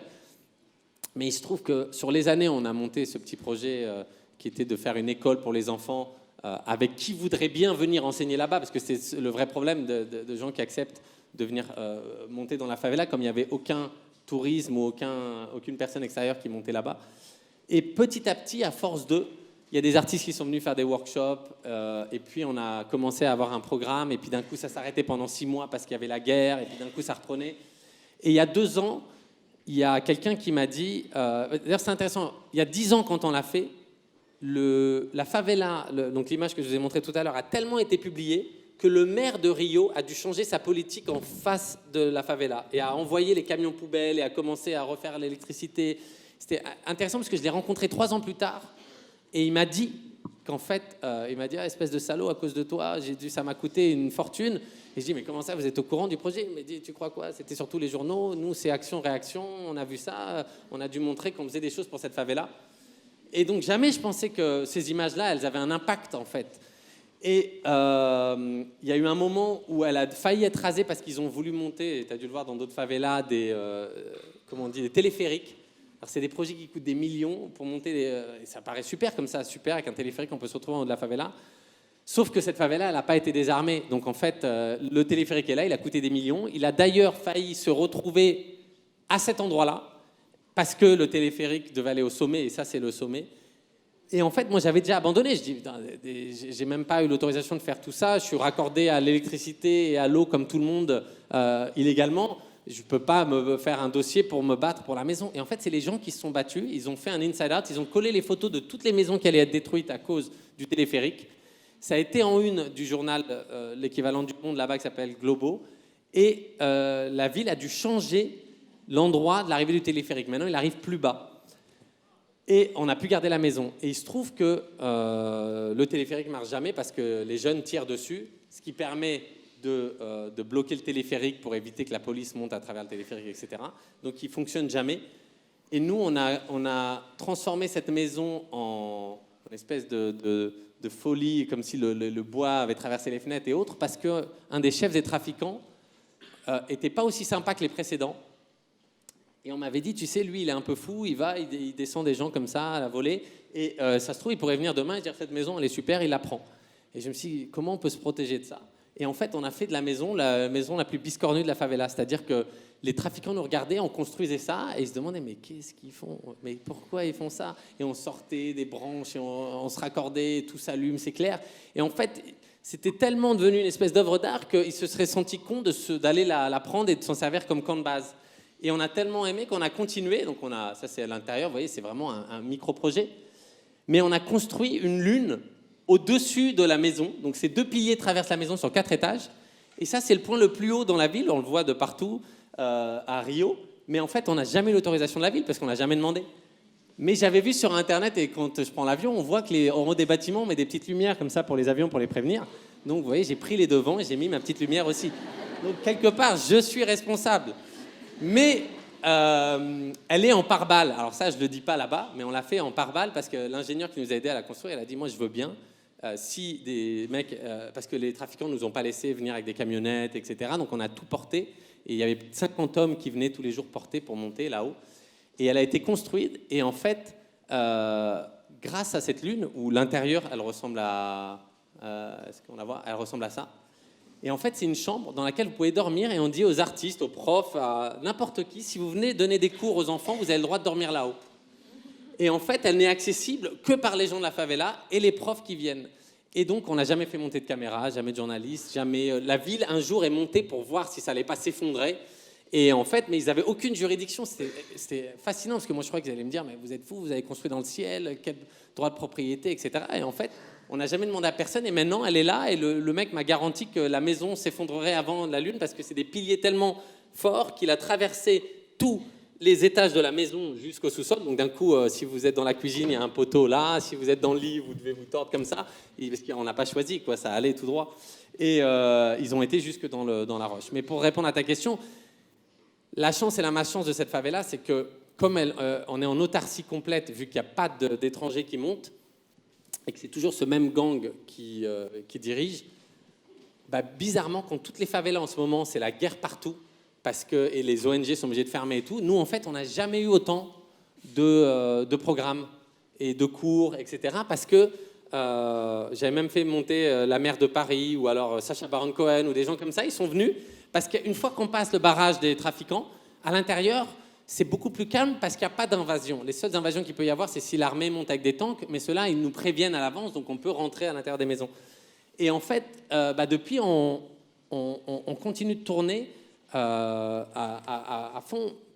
Donc je ne sais pas si le nouveau président, ça va avoir un impact directement pour la Casa, parce que bizarrement, le bordel là-bas, ça nous a protégés, parce que voilà, on vit en autarcie dedans. J'y vais là le mois prochain, donc je te dirai.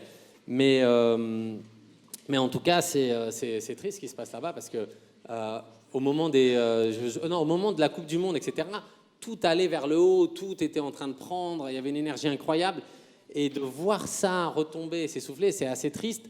Mais ça ne veut pas dire que nous, on doit se laisser tomber. Nous, on continue les programmes, on continue. Là, on part, on a un camion photomaton là-bas, on va coller partout.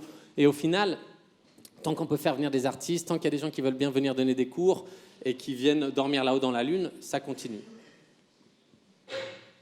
Alors, on a pu voir au fil de la présentation des collages que vous avez fait que le regard est très présent dans vos œuvres. Et on sait aussi que JR, c'est les lunettes et le chapeau. Et ma question, elle était plus par rapport à l'artiste. Et moi, je voulais savoir pourquoi photographier autant les regards et les mettre à nu, alors que votre propre regard, en fait, vous le cachez derrière des lunettes. C'est vrai, c'est une bonne question. Écoute, en fait, mon regard, je le montre tout le temps. À tous les gens que je photographie, ils pourront te dire, d'ailleurs Nono, il me connaît plus sans lunettes qu'avec les lunettes. Mais dès qu'il y a des appareils photo, dès que c'est filmé, etc., j'ai toujours mis des lunettes. Mais tu as vu d'ailleurs au début au Bosquet, j'avais même pas de chapeau ni de lunettes, je me tournais juste, ou même, si tu regardes les premiers passages télé, j'étais complètement mitouflé, et donc je pouvais pas parler, et on voyait juste mes yeux. Mais en fait, je me rends compte qu'aujourd'hui, bien sûr, à Paris, ça changerait rien, à part qu'on me reconnaîtrait avec ou sans lunettes, mais ça changerait pas grand-chose.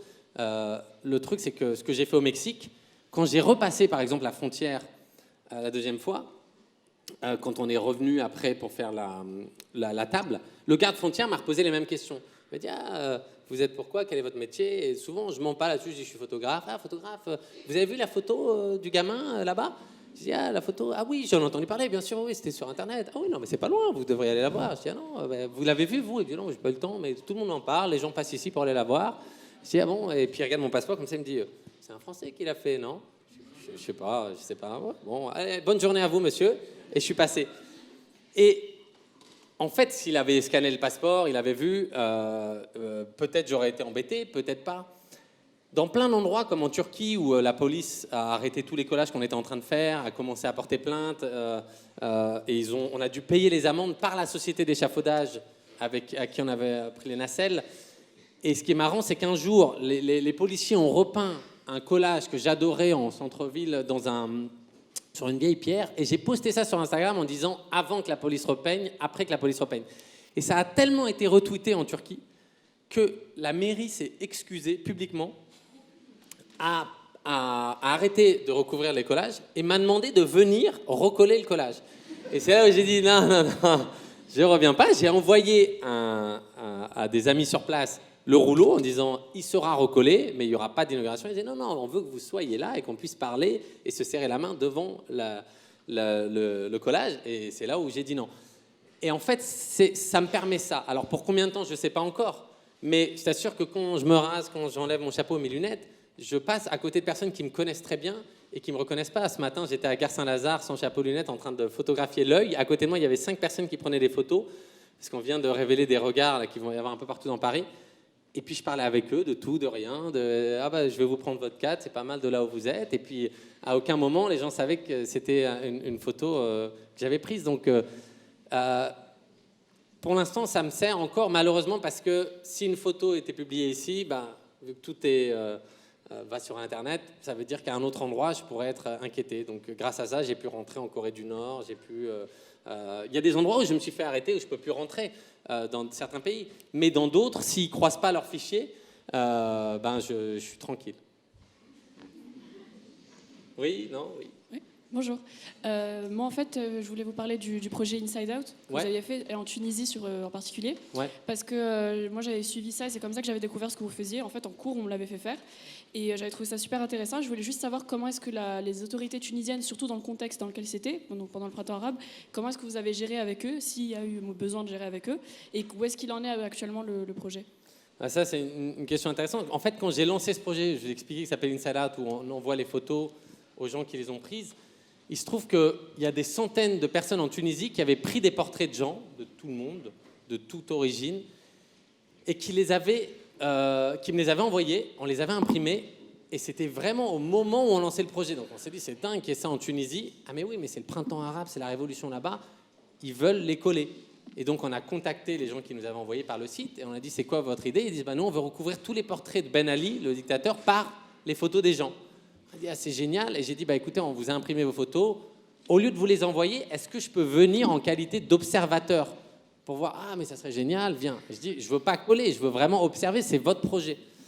Et donc on a été sur place et on a filmé, d'ailleurs il y a des images de ça. Et ça me permettait en même temps de voir comment un projet passait dans les mains de quelqu'un d'autre et devenait le leur. Et en fait, ce qui s'est passé était en même temps incroyable et terrible. C'est qu'ils ont collé un long mur dès le premier jour près d'un petit canal. Alors il n'y avait pas, à ce moment-là, il n'y avait plus de police et il n'y avait que l'armée. Mais c'était un peu le chaos partout. Mais bon, pas vraiment. L'armée venait que si d'un coup il y avait une tension qui se passait à un endroit. Donc, il collait n'importe où, librement, et puis à un moment, il coulait un très long mur. Et c'est intéressant, les mouvements de foule. Je me rappelle, moi, j'étais juste assis sur le petit muret derrière, et puis tout le monde disait, c'est génial, c'est les gens, c'est tout le monde, c'est nous, ça nous représente, ça représente tout le monde, c'est la liberté.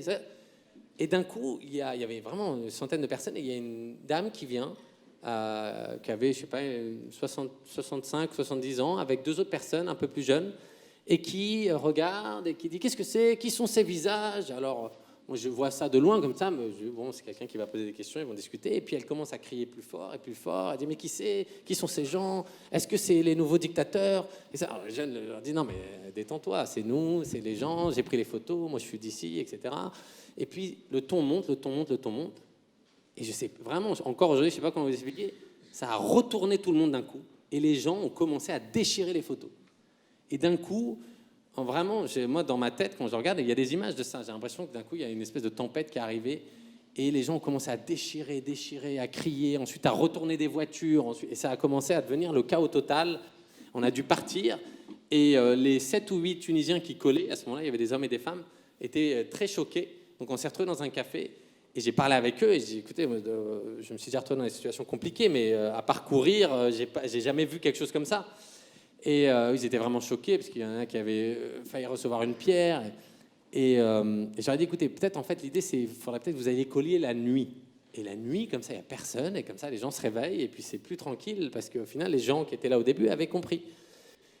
Et donc, cette même nuit, à 3h du matin, boum, on se lève, et puis il colle sur la Porte de France, qui est un monument vraiment à Tunis. Il colle, et eux, là, il n'y a personne, les embête, etc. Et puis ensuite, moi, je vais me coucher vers 5h30. Et puis, à 7h30, je suis réveillé par le téléphone, elle dit, viens vite, c'est le bordel, les gens commencent à déchirer les images. Et je vais sur place, et pareil, je me mets dans la foule, et tout le monde, et puis alors, les filles, elles étaient en pleurs, et devant, il y avait des hommes qui n'étaient pas agressifs, mais qui lui disent, non, je ne comprends pas ce que tu fais. Je l'enlève, elle dit, mais je te dis que c'est moi qui ai fait cette photo. C'est vrai, mais elle dit, mais je ne sais pas qui c'est. Puis d'un coup, il y a un vieux monsieur qui arrive avec des lunettes, et il dit, calmez-vous. Toi, tu as le droit de coller les photos, et lui, il a le droit de les déchirer. Ça s'appelle la démocratie, et c'est la première fois que c'est possible ici. Et d'un coup, en fait, il a désamorcé cette tension. Et ce qui s'est passé ensuite avec eux, c'est qu'ils ont été collés partout ailleurs. Mais à chaque fois, on avait élaboré une autre technique qui était d'avant de coller sur un endroit et de remplacer le portrait de Ben Ali ou de coller sur un bâtiment, c'était de prévenir tous les petits vendeurs de cigarettes, de thé, de pignons, de trucs, ce qu'on allait faire. Donc on allait les voir, on dit « Ça va toi? Tu veux du thé? Non, je veux pas de thé, ça va. » En fait, on va coller des portraits là, de gens... Pourquoi tu me dis ça à moi? Fais ce que tu veux, j'ai rien à voir. Non, juste on te dit, c'est des gens, des portraits de gens, eux ils ont photographié, ils vont les coller là. Et puis chacun, on allait à un vendeur. Puis les mecs, à chaque fois, on n'avait rien à foutre. Fais ta vie, mais si tu veux des cigarettes, viens me voir, sinon... Ensuite, ils se sont mis à coller, et puis d'un coup, il y a des gens qui sont venus sur la place, des gens qui commençaient à se regrouper, et puis à chaque fois, ils disaient, c'est quoi qui se passe là? Ah, ça, c'est le projet des photos, tu sais, ils collent les grandes personnes, c'est des gens d'ici. Et en fait, ça désamorçait tout de suite. Ils ont collé comme ça dans tout le pays, et ils sont restés un groupe soudé, ils l'ont refait plusieurs fois d'ailleurs. Ils l'ont fait surtout à un moment où dans les élections c'était très tendu, et ils ont refait des choses là-bas. J'ai été retourné aussi pour les femmes là-bas, et j'avais fait un aller-retour là-bas à ce moment-là, mais c'était leur projet, ils ont fait des expositions de ça, ils ont sorti un livre de ça qui s'appelle Artocratie. Et c'est un des projets qui m'a énormément inspiré après pour la suite, mais après j'ai décidé de ne plus y aller. Parce qu'en fait, d'être sur place, ça aidait pas forcément, puisque c'est tellement leur projet, c'était fascinant pour moi, mais en fait, c'est leur projet, donc c'est à eux de gérer. Et maintenant, on a envoyé plus de 350 000 posters dans le monde, dans 130 pays, tous les jours. C'est un atelier qu'on a à New York, on imprime des photos, et on les envoie, et on ne sait pas où ça va, et d'un coup, on le revoit à la télévision, ou alors, des fois, c'est un impact local, parce que c'est quelqu'un qui veut défendre... pour sauver un petit commerçant. Donc c'est fascinant comme projet parce que j'ai plus la main dessus du tout. Oui. Bonsoir. Je voulais savoir si vous aviez dès le départ l'intention de livrer un message politique par vos œuvres ou si elles prennent un sens politique par le regard qu'on leur porte par la suite et les histoires qui se créent autour. Non, c'est une bonne question. Je crois que, tu vois, la première photo, je pense que j'avais aucune vision de quoi que ce soit, à part que cette photo où il tient sa caméra comme une arme, on était jeunes, on filmait tout autour de nous. On avait un petit collectif qui s'appelait Courtrage May. Lui filmait et il me filmait ce jour-là. Il s'est mis comme ça, j'ai pris cette photo. On les a collés là parce qu'on ne savait pas où les coller ailleurs. On avait comme ça le droit de faire ce qu'on voulait. Et un an plus tard, les émeutes explosent devant. Quelque part, si elles n'avaient pas explosé là, si c'était autre chose, peut-être je ferais autre chose.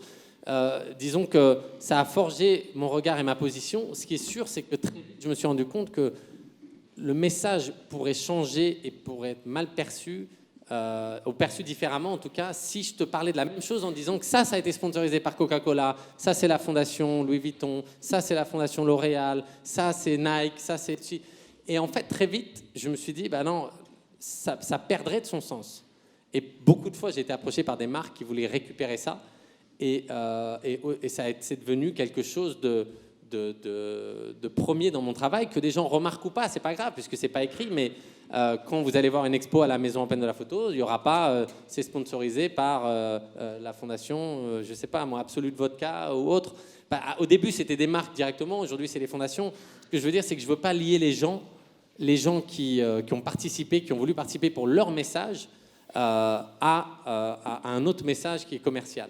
Et tout le monde sait qu'il va y avoir des livres, il va y avoir des lithographies, il va y avoir des posters, mais que ça reste dans le cadre du projet et que chaque projet aide le suivant, ce qui nous permet d'être en autofinancement tout le temps. Mais à aucun moment, on ne vend un tierce produit qui serait d'un coup de faire une ligne de vêtements pour Nike ou je ne sais quoi. Donc c'est intéressant, quand on a monté le réfectorio, j'ai fait la même chose. J'ai dit pas de logo. Donc à l'entrée, vous arrivez là-bas, il n'y a pas de logo ni de remerciement, alors que ça a été payé par différentes marques, mais je leur ai demandé de le faire vraiment pour le but du projet, mais pas pour en retirer une communication derrière. Et en fait, on se rend compte que ça, c'est un combat aujourd'hui, puisque tout est fait pour dire, bah voilà, Pepsi change ce mec-là, un tel truc. Enfin, c'est partout. Et si on n'y met pas des limites, on se retrouve d'un coup avec notamment des publicités sur Instagram et des publicités sur nos ordinateurs, puis des publicités ciblées, puis ensuite on va avoir une expo, et puis c'est une publicité. Puis au bout d'un moment, en fait, on ne sait plus qui nous parle parce qu'il a un message à passer ou qui nous parle pour nous vendre une autre paire de baskets, etc. Alors que j'ai rien contre cette paire de baskets, mais je ne veux pas servir de vecteur pour la vendre. Oui. Oui, moi j'aimerais savoir si vous pouviez en dire plus sur le projet que vous avez mené à Bethléem et s'il y a un lien entre ce projet et le premier projet que vous avez montré au début de votre intervention sur les portraits après 2005. Les portraits après 2005 ? Oui. L'un des portraits que vous avez montré avec un enfant qui gonfle ses joues de Clichy-sous-Bois, il me semble. Ouais, je ne crois pas que j'ai de photos ici du Proche-Orient, on va voir peut-être plus loin à la fin. Mais le portrait, juste après les bosquets, en fait, ça c'était au Kenya d'ailleurs, c'était assez marrant. Est-ce que ça... Non. Ah, Agnès. Alors, on avait collé sur le mur entre Israël et Palestine. C'était en 2006, c'était au moment où ils construisaient le mur là-bas. Et il se trouve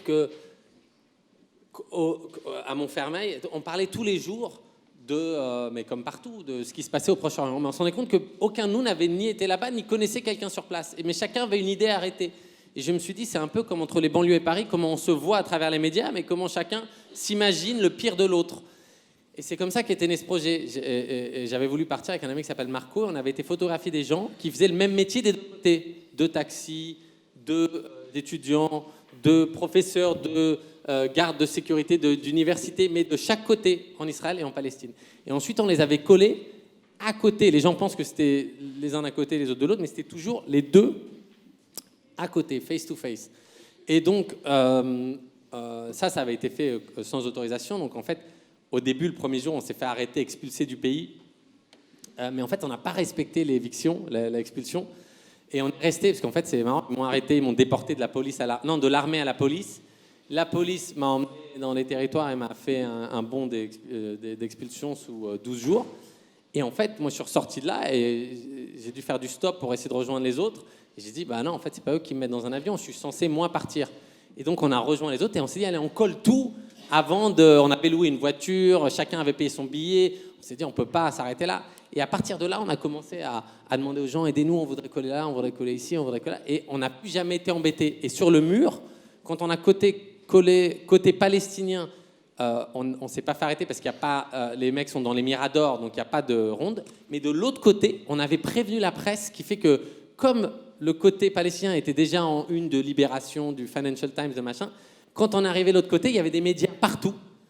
Et quand on est arrivé, on avait dit rendez-vous à 9h, on est arrivé à 10h, ce qui fait que tous les médias étaient là.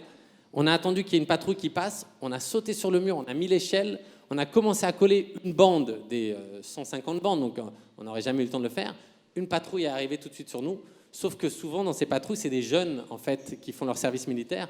Et donc, quand il y a autant de médias, ils ne peuvent pas prendre une décision tout seuls de nous arrêter. Donc ils sont arrivés, ils ont reculé, ils ont attendu, puis il y a 1, 2 patrouilles, 3 patrouilles, 4 patrouilles qui sont arrivées, et puis ils se sont dit, merde, qu'est-ce qu'on fait?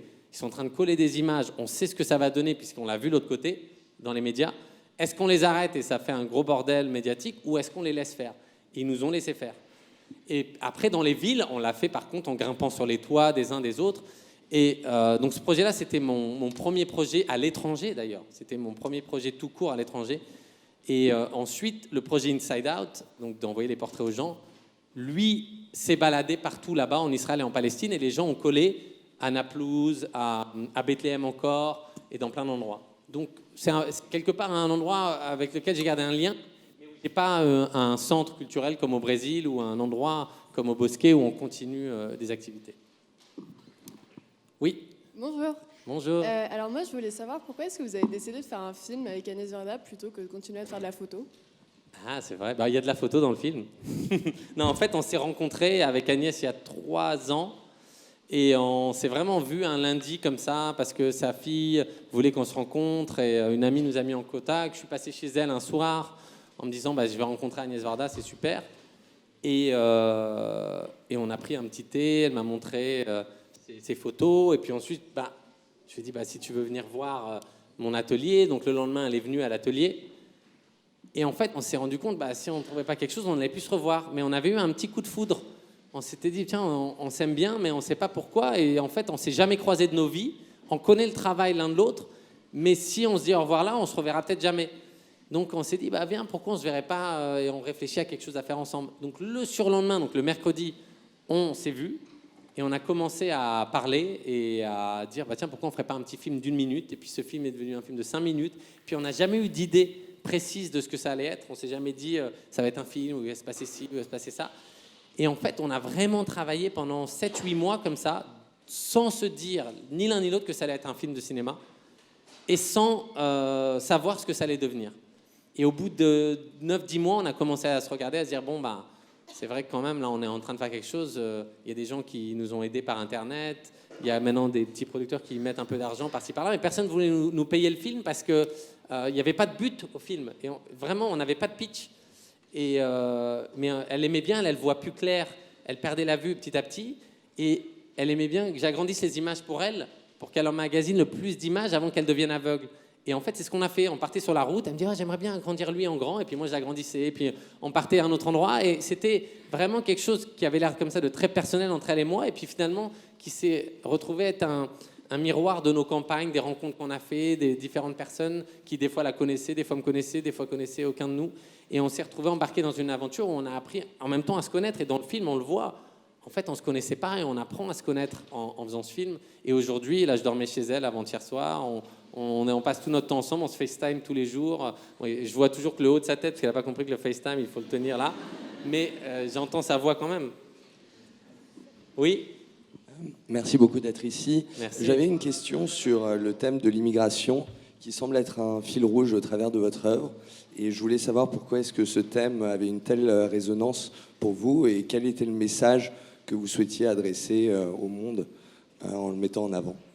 Au monde, c'est un grand... En tout cas, aux élèves de Sciences Po. Oui, bien sûr.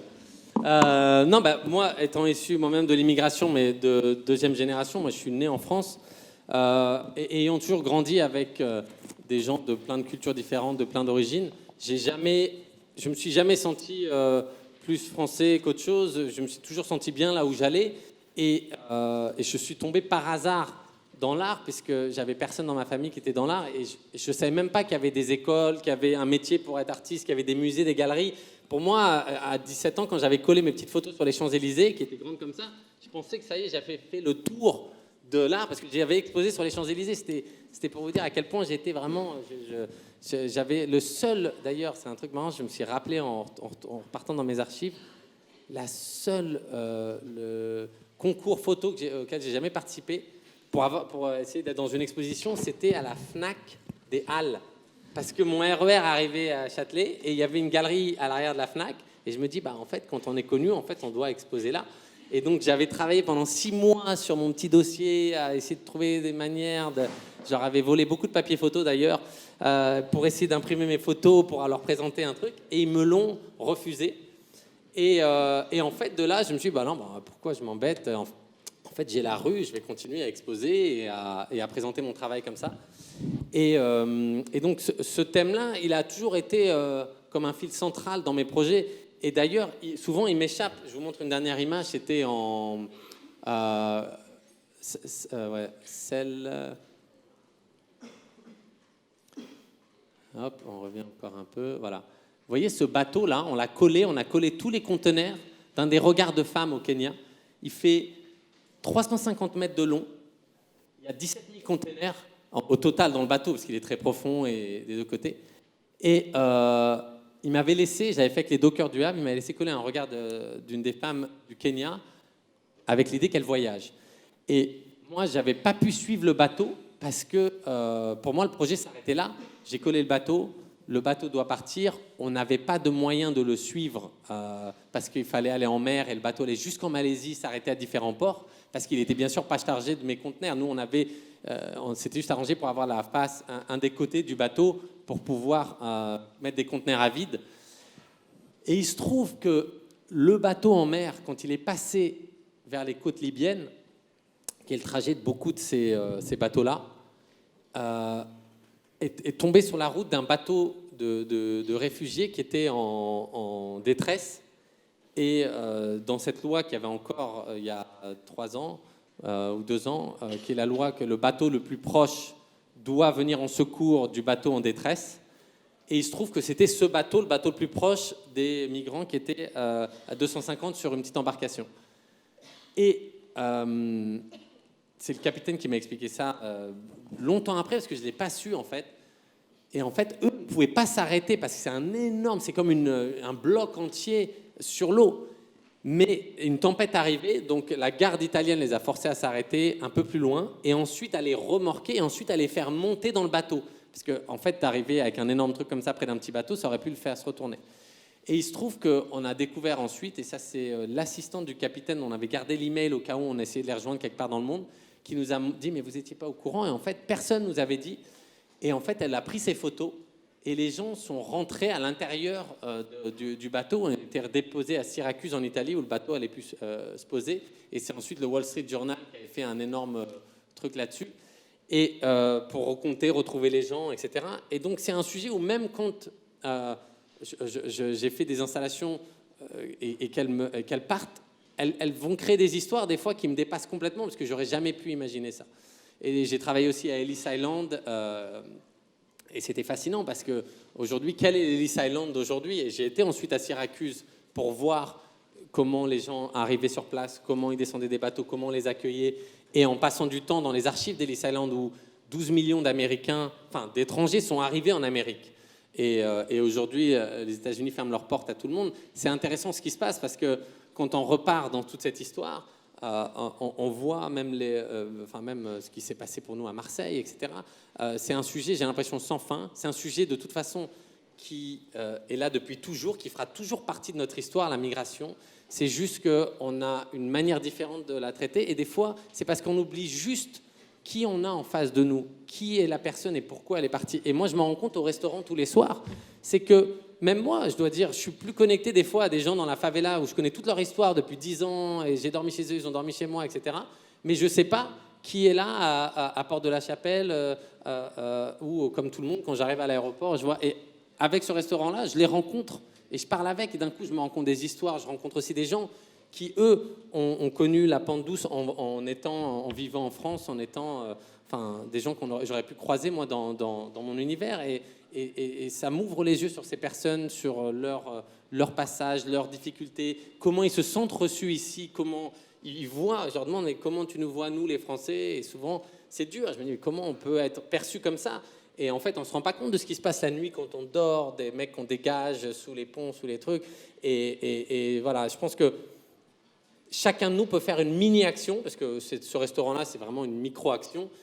Mais toutes ces petites actions-là, elles ont un impact. Et tout comme ces photos qui sont juste du papier, de la colle, on m'a toujours dit, ça sert à quoi l'art? Je n'ai jamais eu la réponse, mais des fois, je me suis dit, ça me sert peut-être à ça. Et puis d'autres fois, je me dis, ça sert à rien. Et je suis toujours dans cette réflexion et je n'ai pas la réponse. Mais je pense que c'est cette réflexion-là sur laquelle il faut réfléchir tous ensemble. Merci à tous.